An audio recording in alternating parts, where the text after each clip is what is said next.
explained very clearly that we probably have a pleasure rate that is much higher than banking managers do have in general, and that compensates for some of the lesser revenue that we can that we can get in the banking industry. But to give my own example, I was managing director at ING, and I got exactly the same salary than when I got at ING when I went to Triodos. Only did I drop my my bonus or not fixed part of my salary, which was equal to my base salary. So I dropped half of my salary, but basically, given the taxation in Belgium, that was not a real drama. But I wanted to come back to the other question and to link the two. I do indeed believe that there is a need for some change in the laws and the granting regulations in order to allow for companies that have a mainly social objective, whatever their status, to get grants, to get subsidies and things like that. And I think there is a main problem there because indeed in the ASBL sector,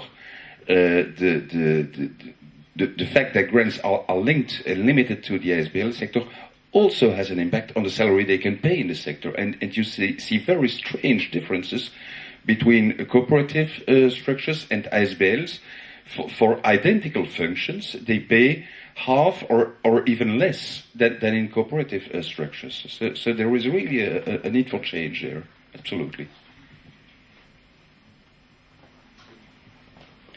Okay, I just have a quick follow-up question on the human capital side, because you were saying that you actually think that it's very important to not just provide the financing, but also the non-financial support, that they need to have managerial support.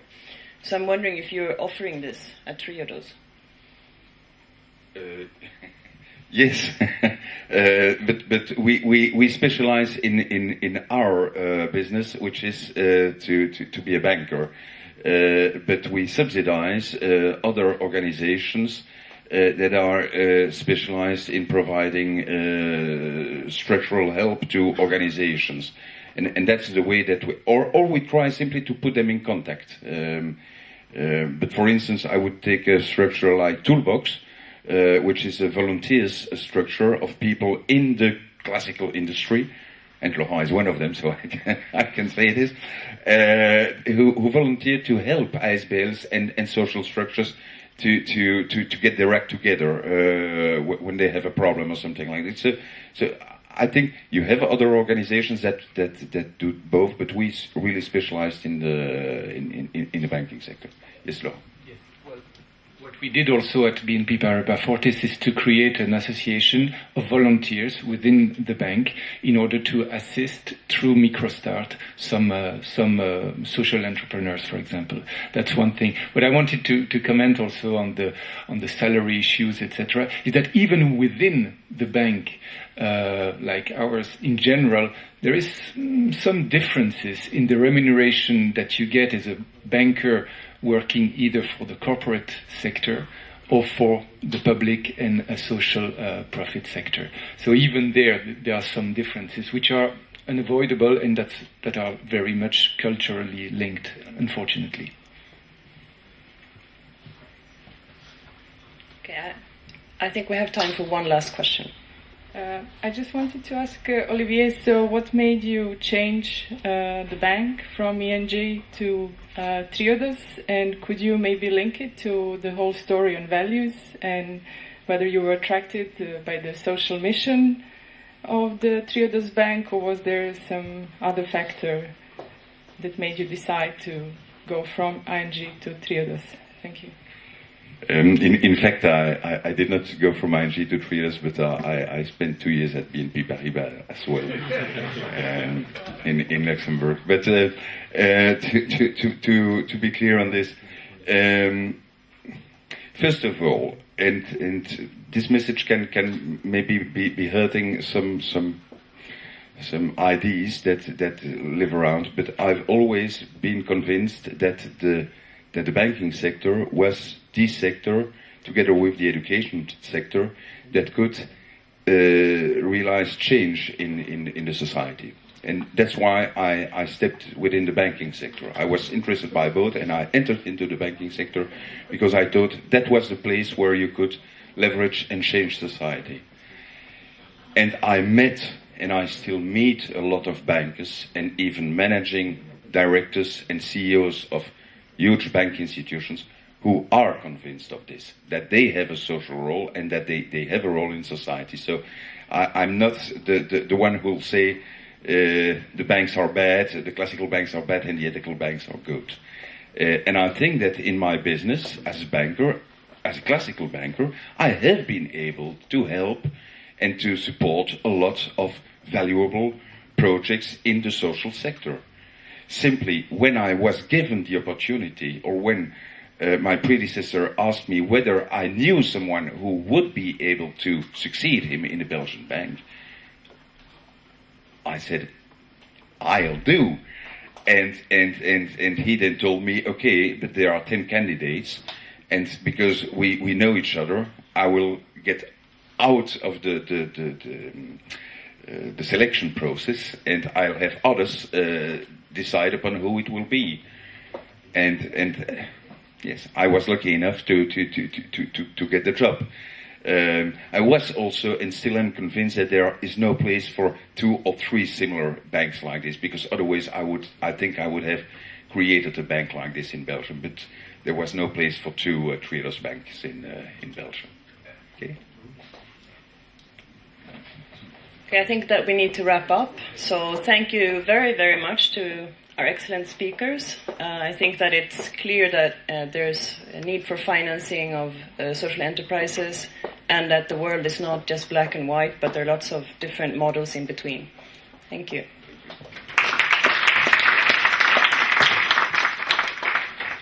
Thank you very much. I do realize that we have run out of time quite significantly, but I think this panel was so interesting that we had to leave them the time to enrich us further. We're very honored to present to you Marion Dava of the European Commission. She's been working at the Commission since 1999, and she has worked at DG Internal Market in the Secretariat General, and most recently as a speechwriter to the President Barroso. She's now a member of the Cabinet of the Commissioner for Research, Innovation and Science, where she's responsible for the Innovation Union flagship initiative and the European Research Area. What a better keynote to have at almost the end of the SELUSI conference. Marion, thank you for being here. The floor is yours.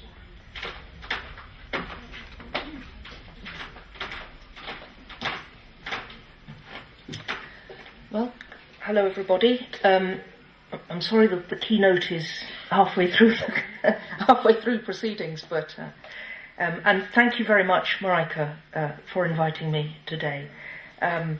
When like me, you work in the cabinet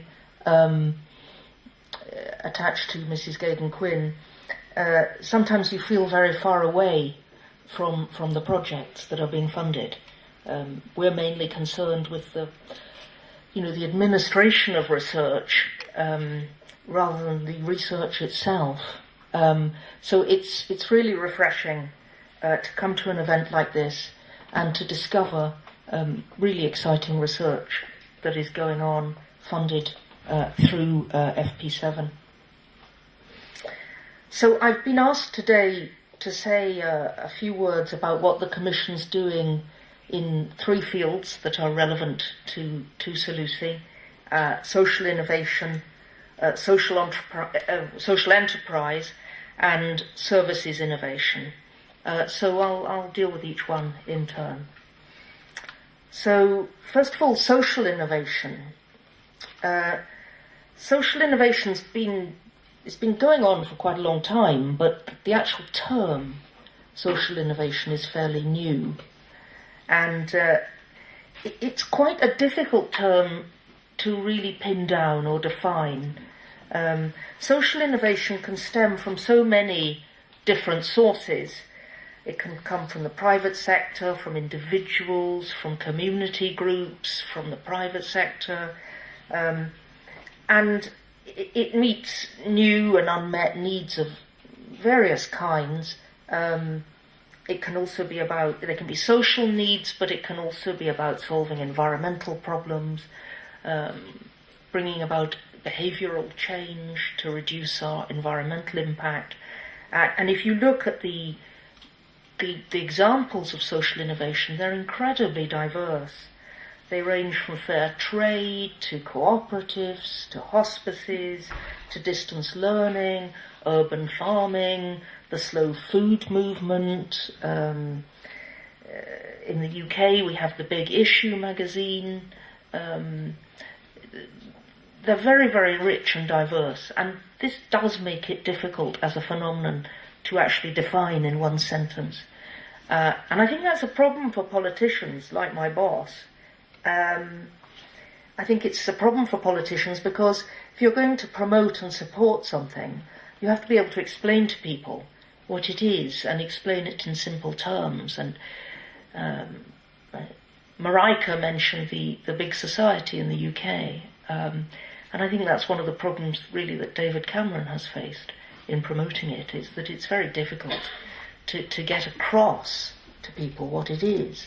I know that in the election, Conservative campaigners complained that it wasn't an issue that played very well on the doorsteps, because it was difficult to.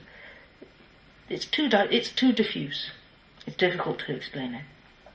So that's something that the academic community can perhaps help us with, is really defining this phenomenon better, and from there we can translate it into simple terms. But I think social innovation, for me, the simplest way to think about it is that it's about generating social returns, or it's about social value rather than profit maximization. So if I had to define it in a simple sentence, it would be that. But I'd add to that it not only meets new needs or responds to new needs or unmet needs, it also strengthens civil society and extends it. It brings about new relationships, new ways of collaboration. So it not only meets a new need, but it increases our ability to go on innovating into the future. So it's good for society, and it's good for society's capacity to act. So I think that's an important nuance to make there. And it's certainly, it's very exciting to see this movement, which has been peripheral for a long time, and to see it moving to the mainstream now. It's gaining enormous traction in policy circles. And the interesting thing about social innovation, I think, is that it attracts support from different parts of the political spectrum. So both the left and the right. The left certainly like it, but you also see then David Cameron taking it up. It fits very well into the Christian democratic mindset as well. Now, I suspect if you scratch beneath the surface, all these people probably have rather different ideas about what it means, or what it should mean. But superficially, at least, it's attracting a lot of consensus, which means that it has a lot of momentum behind it now. And particularly in a European context, where political consensus is very important.